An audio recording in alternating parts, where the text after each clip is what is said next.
সুপ্রিয় দর্শক আসসালামু আলাইকুম welcome back to my channel cooking studio by Arin. আজকে আপনাদেরকে একটি ডিম আর ময়দা দিয়ে তৈরি ভীষণই মজাদার একটি নাস্তা তৈরি করে দেখাবো। আর এই নাস্তাটি কিন্তু বাচ্চা থেকে বড় সবাই অনেক বেশি পছন্দ করবে। তৈরি করতে কোনোই ঝামেলা নেই, খুবই কম সময়ে তৈরি করে নেওয়া যায় আর খেতেও হয় দারুণ মজার। অবশ্যই রেসিপিটিকে ফলো করে বাসায় ট্রাই করবেন। তাহলে চলুন দেখে নেওয়া যাক দর্শক এই রেসিপির পুরো প্রস্তুত প্রণালী। নাস্তা তৈরি করার জন্য প্রথমে একটি বোলের মধ্যে নিয়ে নিব 1.5 কাপ পরিমাণ ময়দা, হাফ চামচ পরিমাণ দিয়ে দিচ্ছি লবণ আর 2 টেবিল চামচ পরিমাণ দিয়ে দিচ্ছি চিনি। এখন প্রথমে এই সমস্ত উপকরণগুলোকে একত্রে ভালো করে মিশিয়ে নিতে হবে। মিশিয়ে নেওয়ার পর এখন এর মধ্যে দিয়ে দিলাম 1 চামচ পরিমাণ ইস্ট, আর এটা হচ্ছে ইনস্ট্যান্ট অ্যাক্টিভ ড্রাই ইস্ট। এটা অলরেডি অ্যাক্টিভ ইস্ট, তাই এটাকে অ্যাক্টিভ করার কোনো প্রয়োজন নেই। এখন ইস্টটিকেও ভালো করে ময়দার সঙ্গে এভাবে মিশিয়ে নিতে হবে। মিশিয়ে নেওয়ার পর এখন আমি এর মধ্যে অ্যাড করে দিচ্ছি কুসুম গরম পানি 1/3 কাপ পরিমাণ। পানি এমন গরম হবে যেখানে আঙুল চোবালে আঙুলটা সহ্য করতে পারে, খুব বেশি গরম না আবার ঠান্ডাও হবে না। এরপর এর মধ্যে একটি ডিম ভেঙে দিব। এখন প্রথমে পানির সঙ্গে ডিমটিকে ভালো করে মিশিয়ে নিচ্ছে।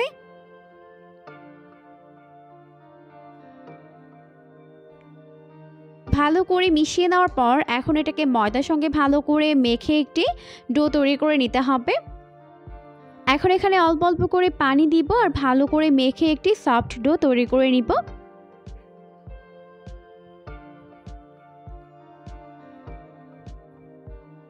তো এই পর্যায়ে আমি এখানে অ্যাড করে দিলাম হাফ চামচ পরিমাণ সয়াবিন তেল, দিয়ে আবারও ভালো করে মিশিয়ে নিচ্ছি। আর এই ডোটিকে অবশ্যই সফট করেই মাখতে হবে, এতে করে কিন্তু নাস্তাগুলো অনেক বেশি সফট আর তুলতুলে নরম হবে। তো খুব ভালো করে মেখে আমি এরকম একটি ডো তৈরি করে নিয়েছি, দেখতেই পাচ্ছেন। এখন হাতের মধ্যে নিয়ে এরকম একটি গোলাকার শেপ দিয়ে নিলাম। এরপর আমি এই ডোটিকে রেস্টে রেখে দিব প্রায় 15 মিনিটের জন্য, তাই ঢেকে রেখে দিচ্ছি। তো ফিরে এলাম 15 মিনিট পর। এখন কিন্তু ডোটি ভালোভাবে সেট হয়ে গেছে। এখন আমি এটাকে মথে এর ভেতরে থাকা বাতাসটিকে বের করে দিচ্ছি। এরপর এই ডোটিকে 3টি ভাগে ভাগ করে নিব। সমান ভাগে আমি এটাকে 3টি ভাগে ভাগ করে নিয়েছি। এরপর প্রতিটা ডো হাতের মধ্যে নিয়ে এরকম গোলাকার শেপ দিয়ে নিচ্ছে। ব্যাস হয়ে গেছে। এখন 2টা ডো রেখে আমি একটি ডো নিয়ে নিলাম। এরপর এটাকে পাতলা করে বেলে নিব। বেলার সুবিধার্থে একটু ময়দা ছড়িয়ে দিলাম। এখন এটাকে যথেষ্ট পাতলা করে এভাবে ঘুরিয়ে ঘুরিয়ে বেলে নিতে হবে। চারপাশে ঘুরিয়ে ঘুরিয়ে এটাকে এরকম পাতলা করে বড় একটা রুটি বেলে নিয়েছে। এখন আমি এটাকে কেটে নিচ্ছি। তো আমি এটাকে 8টি ভাগে ভাগ করে নিব। তো এখন আমি এটাকে এরকম 8টি ভাগে ভাগ করে নিয়েছি।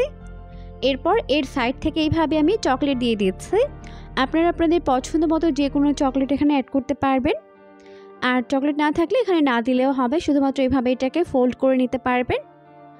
এখন আমি এটাকে এইভাবে ফোল্ড করে নিচ্ছি, দেখতেই পাচ্ছেন। একটা সাইড থেকে এইভাবে চেপে চেপে এটাকে ফোল্ড করে নিতে হবে। ব্যাস হয়ে গেছে। তো এইভাবেই আমি সবগুলো নাস্তার শেপ বানিয়ে নিব। এখন আমাদের সবগুলো নাস্তা শেপ বানিয়ে নেওয়া হয়ে গেছে। এরপর চলে যাচ্ছে এগুলোকে ফ্রাই করে নেওয়ার জন্য। নাস্তাগুলোকে ফ্রাই করার জন্য চুলায় একটি প্যান বসিয়ে দিয়েছি। যথেষ্ট পরিমাণে সয়াবিন তেল দিয়ে তেলটিকে ভালোভাবে গরম করে নিয়েছে। এরপর আমি এর মধ্যে একটি একটি করে নাস্তার শেপগুলোকে দিয়ে দিচ্ছি।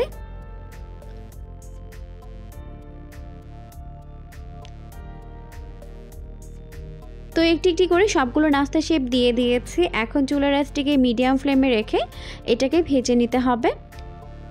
এতে করে ভেতরে এবং বাইরে ভালোভাবে কুকড হতে পারবে।